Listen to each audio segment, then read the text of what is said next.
네, 2023년 10월 8일 이정훈입니다. 하마스의 침공으로 시작된 가자 사태, 우리한테 시사점을 중심으로 설명을 드리겠습니다. 저는 당장 대한민국 휴전선부터 서울 북방까지 No-Fly Zone, 비행금지 구역을 설정한 9.19 군사합의를 폐지하라라는 주장을 하고요. 그 다음에 국방과학연구소에서 K-아이언돔 만들겠다 그랬는데 시간 없다. 이스라엘 걸 당장 도입해라. 이스라엘과 협력하라. 그 다음에 노미사일전 설치, 그리고 우리 국가정보원에 대한 전면적인 개혁을 요구하는 바입니다. 이스라엘하고 하마스 간의 전투로서 사망자가 제법 나오고 있는데요. 지금 나온 거를 쭉 보게 되면 왜 아이언돔이 작동을 하지 않았느냐, 이게 계속 의문점들이에요. 근데 여기 속시하다는 설명은 아직 보도에는 안 나오고 있습니다. 근데 지금 많이 보이는 게 하마스 측은 5,000발, 이스라엘 방위군은 2,000발을 하마스가 쐈다 서로 주장하는데, 어쨌든 굉장히 많이 쏜 거는 맞는 것 같습니다. 가자 지구가 넓은 지역이 아닌데 거기서 이스라엘에서 쐈다 그러면 그것도 단시간에 쏴졌겠으니까 이거를 어떻게 설명해? 이거 너무 많으니까, 우리도 왜 용량이 너무 많으면은 방어할 수 있는 게 다운돼 버리잖아요. 그런 게 아니냐, 이런 의심이 듭니다. 저는 처음에 도하 언론들은 미사일이라 그랬는데, 미사일을 가자지구에서 쏘기는 너무 어렵고 그거는 탄로가 나고요. 로켓이다라고 봤고, 그래서 가스함 로켓이다라고 봤는데, 지금 나온 보도를 쭉 보니까 가스함 로켓 갖고는, 그거는 이제 RPG-7하고 비슷해서, RPG-7은 이렇게 소총보다 더 큰 유탄 발사기 같은 거에다가 앞에 로켓을 다가 빵 쏴주는 거예요. 가스함 로켓은 그보다 조금 더 커서 박격포처럼 이렇게 딱 세워놓고, 옆으로 세워놓고 앞에 대고 빵 쏘는 거예요. 앞에 요 방송에서 한번 보여드렸죠, 사진을. 그래서 이거를 연속 사격을 하더라도 몇백 대를 한꺼번에 놓고 몇천 발을 쏘기는 좀 어렵습니다. 그래서 지금 나오는 추정이 뭔가 하면 그라드를 쏜 게 아니냐. 그라드가 뭔가 하면, 그라드가 어느 나라 말인지 모르겠는데, 하여간 러시아 말로는 우박으로 주로 이해가 됩니다. 우리나라에서 이제 구룡이라고 하는 다연장 로켓이 있고, 또 천무라고 하는 다연장 로켓이 있습니다. 북한은 122mm 다연장, 걔네들은 방사포라고 그러죠, 갖고 있습니다. 지금 우리는 자꾸 최고의 무기만 주목해서 북한이 개발했다고 하는 600mm 방사포, 300mm 방사포에 관심을 쏟고 있는데, 조선인민군이 군단에 배치한 최고의 화력은 122mm 방사포입니다. 이게 그라드입니다. 먼저 구소련에서 제작이 됐죠. 제작이 돼서 그때 이름은 BM1이었나 BM2인가 그랬는데, 그 별명인 그라드로 더 유명해졌습니다. 이 그라드가 세계로 많이 퍼졌어요. 가스함 로켓도 이제 그것도 러시아 쪽이었는데 퍼져갖고 세계에서 가장 헐한 공격 무기가 됐는데, 그라드도 전 세계로 퍼졌습니다. 북한에도 이걸 제작하고 있고요. 그래서 지금 이러한 그 그라드 방사포를 시스템을 갖고 있는 나라 중에 하나가 현재 우크라이나 군입니다. 우크라이나 군이 소련제 무기로 무장하고 있는데, 지금 그들이 러시아군을 향해 쏘는 무기 중에 이 그라드 발사 체계에 들어가는 탄약에 방 122, 한글로 방자 쓰여 있어서, 이게 북한에서 제조한 122mm 그라드형 포탄, 로켓탄을 발견한 거죠. 그게 정확하게는 지금 영국의 파이낸셜 타임스들이 보도를 했는데, 아마 북한이 제작해서 러시아한테 공급하는 거를 어떻게 중간에 우크라이나군이 인터셉트 했습니다. 그래서 자기네 발사대에서 러시아를 쏘는 거죠. 근데 그 우크라이나군 포병 대장 말이 굉장히 재밌어요. 이거 불발탄이 너무 많고 또 엉뚱한 데로 날아간다. 지금 보니까 그 방 122mm 그 탄들이 되게 1980년대에 만들어졌기 때문에 30년, 40년이 넘어가지고 그 안에 화약이 있잖아요. 화약도 한 30년 지나면 물성이 변하거든요. 그래서 지랄탄이 됩니다. 이 방 120mm 방사탄을 우리가 주목해야 되는 거는 이 2010년에 연평도 포격전이 있었죠. 천안함 당하고 난 다음에 또 당합니다. 그때 인민군이 어떻게 작전을 했는가 하면요. 75mm 포하고 130mm 포를 먼저 쐈습니다. 그래서 그걸 딱 쏘면 날아가는 탄도가 계산되죠. 그래서 떨어지고 보고 난 다음에 그 다음에 122mm 방사포탄을 집중적으로 쐈어요. 그러니까 앞에 먼저 쏜 거는 75mm, 130mm는 122mm 방사포탄을 쏘기 위해서 0.4격을 한 거죠. 어느 정도 각도로 어느 정도 추진제를 넣어서 써야 되느냐. 그래서 122mm 방사포탄이 많이 날라왔는데 이게 역시 그때도 오래된 거라서 반 이상이 바다에 빠진 걸로 보여요. 오다가. 그리고 여러 군데 떨어졌어요. 해병대 부대를 직접적으로 맞추지 않고 막 사방에 떨어져서 산불이 나고 막 그랬었죠. 그래서 연평도 때 산불 나는 거를 배경으로 우리 주민들이 철수하는 사진이 게재되고 그랬었는데 그런 겁니다. 자, 제가 드리는 말씀은 이겁니다. 이 그라드 방사포가 싸구려이기 때문에 북한도 제작을 해서 또 북한이 그걸 세계로 수출도 하고 있고요. 북한은 무기 수출할 때 우리는 세계적인 박람회, 무기 박람회 가서 막 멋있게 설명하지만 북한은 그렇게 안 해요. 그냥 조용히 가서 주로 이제 불법단체에다 판매하니까 이거 살래? 하고 그림만 보여주고 산다 그러면 만들어서 쪼개서 부품으로 쪼개서 공급해주면 걔들이 졸업해서 쓰는 거죠. 이번에 그라드 방사포를 쏴야만 그러니까 북한도 연평도 때릴 때 처음에 포는 납발 쏘는데 방사포는 뭐 12개 포탄을 한꺼번에 쏘는 왕창 쏘는 거잖아요. 그러니까 그냥 초토화시키는 거려고 122mm 방사포를 연평도로 쐈는데 반 이상이 그 섬에도 안 떨어졌다는 거죠. 그리고 뭐 표적도 못 맞췄지만 어쨌든 그 지역을 초토화할 수는 있다 이겁니다. 그래서 지금 로켓을 쏜 거가 거의 확실한데 122mm 그라드를 쏜 게 아니냐. 그라드를 어떻게 도입했느냐. 아까 북한이 수출할 때 이거를 다 부품으로 쪼개서 수출해서 이건 굉장히 쉬운 무기거든요. 가스함 로켓도 그렇지만. 그렇게 하지 않았나. 이게 북한발이냐 러시아산이냐 아니면 제3국산이냐 이건 앞으로의 문제겠지만 북한도 빠뜨리지 말고 봐야 된다. 왜냐? 북한이 너무 돈이 없으니까 하마스에 팔아야죠. 어떡하는 거예요. 북한을 봐야 된다. 그리고 두 번째로 제가 드리는 말씀은 이 문재인이가 국사범입니다. 9.19 군사 합의를 해가지고 휴전선에서부터 40km까지인가는 일체 비행기를 남북에 띄우지 말자 그랬습니다.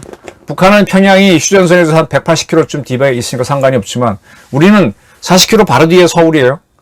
거기에 정찰기가 다니면서 북한이 뭔 짓을 하는지 봐야만 우리는 사는데 정찰기도 못 띄우게 해놨습니다. 바로 그 지역에 북한의 4251 전연 군단이 있고 그 밑에 사단들이 있는데 얘네들이 갖고 있는 주화력이 122mm 방사포 그라드입니다. 이 그라드를 와장창 쏘게 되면은 한꺼번에 너무 많이 쏘게 되면 아이언돔도 못 막는다. 용량이 초과되니까 그런 문제가 있긴 하지만 우리는 지금 전방에 아이언돔도 없습니다. 이거를 KAMD로 막는다? 네버 절대로 불가능합니다. 우리 KAMD는 북한이 띄운 비행기를 잡는 무기였고 그 다음에 조금 더 발전시켜서 미사일을 잡는 쪽으로 갔지만 로켓은 못 잡습니다. 왜? 로켓을 더 높이 올라와줘야 되는데 그 정도 올라오지도 않고 단거리이기 때문에 맞출 수가 없습니다. 그래서 이스라엘도 걔네들이 이제 데이비드 슬링 같은 그런 패트리어트 같은 미사일 만들고도 로켓을 잡기 위해서 아이언돔을 제작한 거예요. 개발한 거예요. 이제 또 하나 헷갈리는 게 대포병 레이더라는 게 있어요. 대포병 레이더. 뭔가 하면 저쪽에서 포를 빵 쏘잖아요. 그럼 탄이 날라오지 않습니까? 그 탄도를 쫙 보게 되면 발사 지점은 어딘지 알 수 있어요. 상대방이 쏜 포탄을 잡아가지고 궤적을 잡아서 여기가 사격 지점이나 해서 잡아주는 레이더가 있어요. 그럼 그쪽으로 우리가 아군이 포를 때리면 걔네 포대가 작살나죠. 대포병 레이더는 우리가 스웨덴제 또 한국형도 개발해서 쭉 전방에 배치한 걸로 알고 있습니다. 근데 이 대포병 레이더도 우리가 얻어맞은 다음에 우리 한국군의 155mm나 구룡, 천모 이걸 발사해서 초토화시킬 수 있을 뿐이지 첫 방은 무조건 맞아버린다는 겁니다. 대포병 레이더는 안 되고 아이언돔이 있으면은 인민군이 쏘는 걸 첫 번째로 어떻게 막아볼 수 있는데 우리 전방에는 제로다. 하나도 없다. 하다못해 용산 대통령실도 방어하지 못하고 있다. 그 다음에 이제 패트리어트는 있고 우리 천궁 시리즈가 있는데 그건 미사일이고 미사일 항공기 잡는 거 완전히 비어있다는 겁니다. 그 9.19 군사합의를 해준 문재인은요, 실수가 아니에요. 고의예요, 이건. 그때도 군부가 다 이 문제를 제기했는데, 그래야 우리가 정찰기라도 띄워서 인민군 이동 상황을 보고 있다가 대응할 텐데, 이번에 만약에 그라드를 쏜 게 맞다면 2,000에서 5,000발을 쏠 준비하는 동안에 이스라엘의 모사드, 신베트, 국외 국내 정보기관, 아만, 군 정보기관 아무도 몰랐다는 거 아니에요. 미국의 CIA도 몰랐다는 거 아니에요. 정보의 실패로 인한 피해가 저렇게 큰데 우리는 정보의 실패를 하도록 정찰기를 못 띄우도록 문재인이 했으니 이거는 적과의 내통이 아니냐. 거의 그런 죄로 한번 조사를 해봐야 됩니다. 그래서 9.19 군사합의를 당장 폐지하라라는 거고, 그리고 죽으나 사나 현재는 아이언돔으로만 로켓하고 박격포탄을 막을 수 있습니다. 그냥 날아오는 곡사포탄까지는 좀 자신이 없는데 방사포탄 같은 거는 막을 수 있다고 보는데, 현재 거기에 최고의 무기는 이스라엘의 아이언돔입니다. 지금 우리도 북한에 몇 번 뚫리고 나서 K 아이언돔을 만들겠다고 ADD가 뛰고 있는데 ADD가 못합니다. 제가 앞서 방송에서 얘기했듯이 ADD는 자기네가 한다고 다 해놓고 업체들한테 맡기는데 업체들은 또 기술이 없으니까 외국 기업 가서 또 하고 뭐 출장비만 늘어나고 그럽니다. 지금 이스라엘이 자기네들 또 수출을 하고 해야 되니까 또 더 좋은 걸 만들기 위해서 현재의 아이언돔을 한국이 사주면 자기네가 기술을 주고, 그래서 자기보다 한 단계 늦은 아이언돔을 공동으로 개발해서 서로 같이 수출하고 하자, 이런 제의를 하고 있어요. 지금 KAMD로는 북한의 방사포나 포탄 공격을 막을 방법은 없고, 우리가 주워 맞고 난 다음에 그 다음에 KMPR을 때리는 거, 뭐 그건 가능하겠지. 근데 주워 맞고 때리면 뭐합니까? 이스라엘처럼 애를 먹게 되고 전쟁 규모가 커지죠. 무조건 첫 방을 다 막아내야 되는데. 그래서 K의 아이언돔을 한다고 하는 ADD가 자꾸 자기가 사업을 해야 되죠. 바로 수입하면 자기네께 할 게 없으니까 문제인데 능력이 되느냐 이거죠. 자, 그 다음에 또 하나가 이번에 하마스 특공대가 패러글라이딩을 타고 들어왔다는 보도가 나왔는데, 지금 나오는 보도를 보니까 전동 패러글라이더다 얘기합니다. 전동이 아니고 우리나라 공식 용어는 동력 패러글라이딩입니다. 우리나라에서는 1990년대부터 이 동력 패러글라이딩 협회가 만들어져서 제가 지난주에 그 울산인가 울주인가 거기 영남 알프스에 갔는데, 거기 가게 되면은 이 글라이더를 탑니다. 그건 무동력이죠. 바람만 타고 가는 건데, 그 뒤에다가 작은 모터를 붙여서 선풍기 붙여갖고 바람 확 불어주면 더 멀리 가죠. 조정도 가능하죠. 그게 이제 동력 패러글라이딩이에요. 지금 이런 것들이 이제 동호인들 사이에서 많이 퍼지고 있는데, 이스라엘의 정보 실패가 어느 정도였는가 하면은, 하마스 하마스 사람들이 2004년경에 말레이시아에 가서 동력 패러글라이딩을 탄다. 그런 정보가 있어서, 이스라엘의 언론도 보도를 했답니다. 근데 그게 딱 한 번 보도되고 그 이후로부터는 하나도 보도가 안 됐죠. 그냥 취미생활로 봤던 것 같아요. 아무도 주목을 안 했습니다. 지난번에 우리 트럭에 들어가는 요소수 부족해서 난리가 났는데, 요소수를 중국이 통제할 것이다라는 거에 정보 보고가 있었니 없었니 시끄러웠는데, 완전히 쟤네들이 몰랐어요. 이스라엘 정보기관이 다 언론기관도 몰랐습니다. 이 모사드가 지난번에 이제 코로나가 돌 때 미국이 각 나라한테 니들이 돈을 대면, 지금 미국이 모더나를 개발하려고 하는데 자금이 딸리니까 비용을 대면은 개발되면 먼저 주겠다라고 했을 때, 대한민국 국가정보원은 문재인 정권 때 참여하지 않겠다. 일본도 참여 않겠다 그랬는데, 이스라엘은 모사드가 해야 된다 그래서 참여를 해서 이스라엘은 굉장히 빨리 모더나 백신을 맞아갖고 국민들이 좀 빨리 우리보다 먼저 빠져나왔죠. 그리고 우리는 나중에, 그래도 우리는 돈이 있어서 빨리 했지만 우리는 돈을 많이 주고 사갖고 왔죠. 이 똑같은 사례가 F-35를 미국이 개발할 때 우리나라에도 니들도 지금 우리가 KF-21을 할 때 인도네시아 참여시킨 처럼 좀 돈을 대면은, 개발비를 대면은 뭐 어떻게 하겠다 그랬는데 우리가 노 했었어요. 근데 개발되고 난 다음에 북한의 핵 위협 때문에 우리가 F-35를 급히 도입하게 됐지 않습니까? 이스라엘은 쉽게 도입했죠. 이게 모든 게 다 모사드가 판단을 잘한 건데, 이번에는 완전히 정보의 실패를 했습니다. 동력 패러글라이딩을 이용한 침투를 생각 못한 겁니다. 그런데 지금 우리 군에서 특수전사령부에서는 동력 패러글라이딩을 이용한 침투 같은 건 검토한 사실은 있습니다. 따라서 이번에 이제 하마스 이스라엘 사건을 보면서 북한이 전방에 122mm 그라드 방사포를 배치하고 있으니 그걸 감시하기 위해서는 정찰기를 띄워야 된다. 9.19 군사 합의, 우리 휴전선 남쪽에 비행기 못 뛰게 한 군사 합의를 폐지시켜라. 이게 나오고, 그 다음에 우리 KAMD는 북한의 박격포탄이라든지 이 120mm 방사포를 막지 못하니까, 그리고 한국 실력으로는 당장 아이언돔이 안 되죠. 그러니까 우리 것 독자 개발한다고 ADD 돈 쓰고 시간 낭비하지 말고 이스라엘 걸 도입하고 이스라엘과 공동으로 개발하게 해라. 시간이 없어요. 이거는 관계자들은 다 알고 있는 사실입니다. 이스라엘 같은 경우에도 이게 하루아침에 아이언돔을 개발한 게 아니라 지금 거는 성능이 좋지만 초기에 거는 형편없었어요. 2011년도구나. 그때 그라드 로켓이 날라오는 거를 처음으로 아시켈론이라고 하는 시내에서 막은 적이 있습니다. 실전에서 처음 막았죠. 그래서 이제 검증이 되면서, 그러나 또 못 맞는 것도 많았죠. 그래서 자꾸 업그레이드 하다가 지금까지 왔습니다. 지금까지 왔는데도 이번에는 워낙 많이 쏘니까 작동이 안 됐다, 이렇게 보이거든요. 그럼 이스라엘은 또 이걸 또 기술적으로 문제를 찾겠죠. 그러니까 이스라엘과 빨리 하는 게 우리는 더 시간이 없는 거다. 이걸 해야 되고. 그리고 이제 궁극적으로 검토해야 될 게, 지금 이스라엘은 공격을 당하면은 전투기를 집어넣어서 가자 지구를 박살을 내버립니다. 그리고 육군 기계화 부대를 집어넣을 겁니다. 이번에 지도에서 지우겠다고까지 폐허로 만들겠다 그랬죠. 아마 초토화시킬 겁니다. 그럼 우리는 천안함을 당하고 연평도를 당하고도 북한 지역에 포격을 당한 당일날 연평도 포병이 포사액한 거 외에는 아무것도 못했어요. 이유는 여러 가지가 있는데, 북한이 핵을 갖고 있으니까 때렸다가 전면전이 될까봐, 핵전이 될까봐 두려워서 못하는 것과 더불어 유엔이 개입한 정전이기 때문에 유엔이 제재를 할까봐 못하고 있습니다.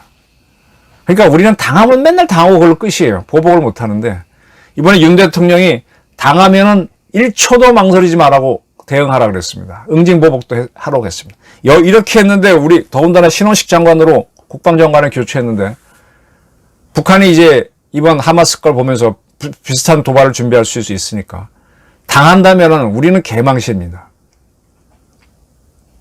즉각적으로 움직이려면은 투쓰리 완포라고 그랬죠. 정보가 먼저 계속 봐야 되고, 그러긴 정찰기를 띄워야 되고, 그 다음에 3, 작전이 미리 준비를 다 해놓고 있어야죠. 뭐 이거인 것 같다 그러면 바로 A 작전, B 작전 준비하고 들어가야 되죠. 연습을 시켜놔야 되고. 그리고 그거 할 수 있는 사람들을 지휘관으로 임명하는 인사, 원. 그 다음에 이제 군수를 딱 갖춰놓고 투수를 해놓고, 원, 포로 준비를 해놓고 있어야죠. 요거는 평시작전이니까 우리 합참의장 지휘에서 준비를 해야 됩니다. 바로 해놓고 바로 해야 됩니다. 그리고 우리 정찰기를 띄우고요. 그 다음에 그 전에 우리가 북한이 AN2, 북한은 안둘이라고 하는 그 동력선이지만 할강할 수 있는 비행기를 침투하면 못 막는다 그랬는데, 이번엔 동력 패러글라이딩 막는 방법도 고민해야 되는 거죠.